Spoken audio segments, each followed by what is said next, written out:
Le miroir magique. Érico avait beaucoup aimé son père. Aujourd'hui, le vieillard avait rejoint les ancêtres.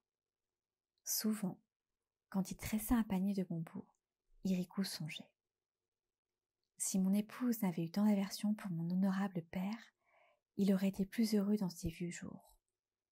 Je n'aurais pas hésité à lui manifester mon affection, mon respect filial. Nous aurions eu de longues et douces conversations. Il m'aurait entretenu des gens et des choses du passé, et une mélancolie le prenait. Un jour de marché, Érico le vannier écoula son lot de paniers plus rapidement qu'à l'ordinaire. Il se promenait un peu désœuvré parmi les éventaires, quand il remarqua un marchand chinois, qui offrait souvent des objets étranges. « Approche, Érico, dit le marchand, j'ai là quelque chose d'extraordinaire. » Et, avec un air de mystère, il retira d'un coffre un objet rond et plat recouvert d'une étoffe de soie. Il le plaça entre les mains d'Érico, et avec précaution, il fit glisser l'étoffe. Érico se pencha sur une surface polie et brillante. Il reconnut dedans l'image de son père, tel qu'il avait été au temps de sa jeunesse.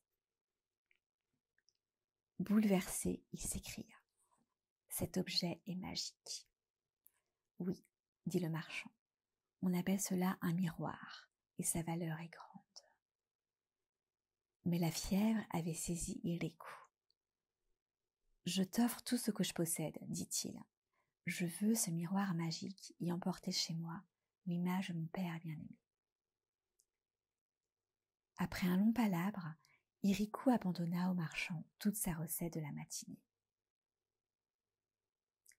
Dès qu'il fut rentré chez lui, Érico alla dans son grenier et cacha l'image de son père dans un coffre.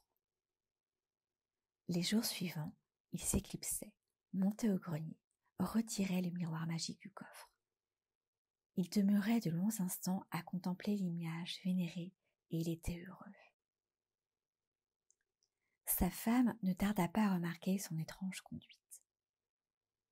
Un après-midi, alors qu'il abandonnait un panier à moitié tressé, elle le suivit.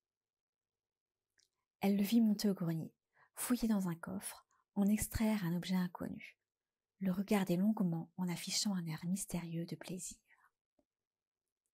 Il recouvrit ensuite l'objet d'une étoffe et le rangea avec des gestes amoureux. Intriguée, elle attendit son départ, ouvrit à son tour le coffre, découvrit l'objet, fit glisser l'étoffe de soie, regarda et vit une femme. Furieuse, elle descendit et apostropha son mari. « Ainsi, tu me trompes en allant contempler aux femmes 10 fois par jour dans le grenier. » « Mais non, fit Érico. Je n'ai pas voulu t'en parler parce que tu n'appréciais guère mon père, mais c'est son image que je vais voir, et cela apaise mon cœur. » « Misérable menteur, vociféra la femme. J'ai vu ce que j'ai vu. C'est une femme que tu as cachée au grenier. Je t'assure. La dispute s'envenimait, devenait infernale, lorsqu'une nonne mendiante se présenta à la porte. Le couple réclama son arbitrage. La nonne monta au grenier, revint. « C'est une nonne, dit-elle. Tout le malheur des hommes vient de ce qu'ils ne vivent pas dans le monde, mais dans leur monde. » Héraclite.